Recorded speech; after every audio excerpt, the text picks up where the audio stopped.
इलाम ई media, most trusted channel. खबर वही जो हो सही।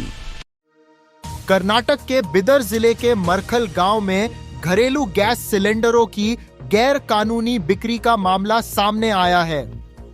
पुलिस और फूड डिपार्टमेंट की संयुक्त कार्रवाई में बड़ी संख्या में गैस सिलेंडर जब्त किए गए हैं। जानकारी के मुताबिक गांवों में घरेलू गैस सिलेंडर तय कीमत से ज्यादा दामों में बेचे जाने की शिकायतें मिल रही थीं। कार्रवाई के दौरान अधिकारियों ने कुल 48 गैस सिलेंडर जब्त किए। इनमें 41 खाली और 7 भरे हुए सिलेंडर शामिल हैं। इसके अलावा सिलेंडर ले जाने के लिए इस्तेमाल की जा रही 2 गाड़ियों को भी कब्जे में लिया गया है। शुरुआती जांच में पता चला है कि ये सिलेंडर बिदर शहर की सोजाता HP गैस एजेंसी से सप्लाई किए जा रहे थे। अधिकारियों का कहना है कि इन सिलेंडरों को ज्यादा कीमत पर गैर कानूनी तरीके से बेचा जा रहा था। मामले की जानकारी मिलते ही CPIG के बिरादर और अन्य पुलिस अधिकारी मौके पर पहुंचे और स्थिति का जायजा लिया।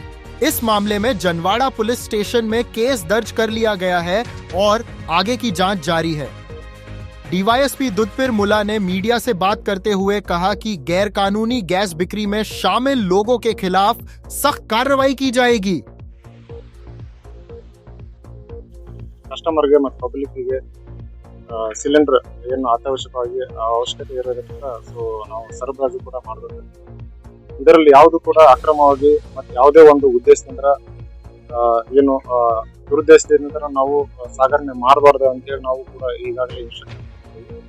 ಈ ಹಿನ್ನೆಲೆಯಲ್ಲಿ ನಾವು ಪ್ರತಿ ದಿನಾನೂ ಕೂಡ ನಾವು ಸರ್ವೆಲೆನ್ಸ್ ಮಾಡ್ತಾ ಇರ್ತೀವಿ, ಮಾಹಿತಿಯನ್ನು ತೆಗಿತಾ ಇರ್ತೀವಿ. ಸೊ ಇವತ್ತಿನ ದಿನ ನಮಗೇನಾಗಿದೆ ಒಂದು ಮಾಹಿತಿ ಬಂದಿದೆ. ಮಾಹಿತಿ ಬಂದ ಮೇರೆಗೆ ಈ ಮರ್ಕಲ್ ಗ್ರಾಮದಲ್ಲಿ ಒಬ್ಬ ವ್ಯಕ್ತಿ ಸಂತೋಷ್ ಅಂತ ಹೇಳಿ ಸೊ ಅವನು ಅಕ್ರಮವಾಗಿ ಸುಜಾತ ಗ್ಯಾಸ್ ಏಜೆನ್ಸಿ ಅಂತ ಬೀದರಲ್ಲಿದೆ. ಅವರಿಂದ ಒಂದು ಪಡ್ಕೊಂಡ್ಬಿಟ್ಟು ಯಾವುದೋ ಒಂದು ಉದ್ದೇಶದಿಂದ ಅವನು ಹೆಚ್ಚಿನ ಒಂದು ದುಡ್ಡಿಗೆ ಕೊಡುವಂತ ಒಂದು ಕೆಲಸ ಮಾಡ್ತಾ ಇದ್ದ ಮಾಹಿತಿ ಬಂದ ಮೇರೆಗೆ ನಾವು ಬಂದಿದ್ದೇವೆ. ಅದರ ನಮ್ಮ ಜೊತೆಗೆ ಫುಡ್ ಇನ್ಸ್ಪೆಕ್ಟರ್ ಕೂಡ ಬಂದಿದ್ದಾರೆ. ಅವ್ರ ಸಮಕ್ಷಮ ನಾವು ದಾಳಿ ಮಾಡಿದಾಗ ಒಟ್ಟು 48 ಗ್ಯಾಸ್ಗಳು ನಮಗೆ ಸಿಲಿಂಡರ್ಗಳನ್ನ ಸಿಕ್ಕಿದ್ದಾವೆ. ಅದರಲ್ಲಿ 7 ತುಂಬಿದ್ದಾವೆ, 41 ಖಾಲಿ ಇದಾವೆ. ಸೊ ಈ ಹಿನ್ನೆಲೆಯಲ್ಲಿ ನಾವು ಈಗಾಗಲೇ ಅದನ್ನೆಲ್ಲ ನಾವು ತಗೊಂಡಿದ್ದೇವೆ ಮತ್ತು ಅದರ ಜೊತೆಗೆ 2 ಆಟೋಗಳನ್ನ ಸೀಸ್ ಮಾಡಿದ್ದೇವೆ. ಸೊ ಮುಂದಿನ ಕ್ರಮವನ್ನು ನಾವು EC ಆಕ್ಟ್ ಅಲ್ಲಿ ನಾವು ಕ್ರಮ ಈಗ ನಮಗೆ ಮಾಹಿತಿ ಬಂದ್ರೆ ಅವ್ರಂತ ಯಾವ್ದು ರೆಕಾರ್ಡ್ ಅನ್ನ ಸಿಕ್ಕಿಲ್ಲ. ಸೊ ನಮ್ ತನಿಖೆ ಈಗ FIR ಆಗ್ತದೆ. FIR ಆದ್ಮೇಲೆ ಆರೋಪಿಗಳು ತಗೊಂಡ್ಬಿಟ್ಟು ಅವ್ರ ವಿಚಾರಣೆ ಮಾಡ್ತೇವೆ. ವಿಚಾರಣೆ ಮಾಡಿದ್ಮೇಲೆ ತನಿಖೆಯಲ್ಲಿ ಏನ್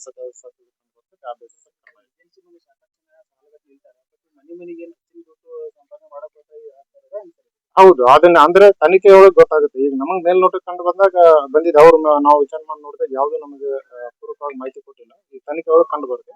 ಆ ಬೇಸಿಸಲ್ಲಿ ನಾವು ಈಗ ಅದು ತನಿಖೆ ಒಳಗೆ ಕಂಡುಕೋಬೇಕಾಗುತ್ತೆ. ಐ ಥಿಂಕ್ ಹಂಗ್ ಇರ್ಬೋದು, ಬಟ್ ತನಿಖೆ ಒಳಗೆ ಕಂಡು ಬರುತ್ತೆ.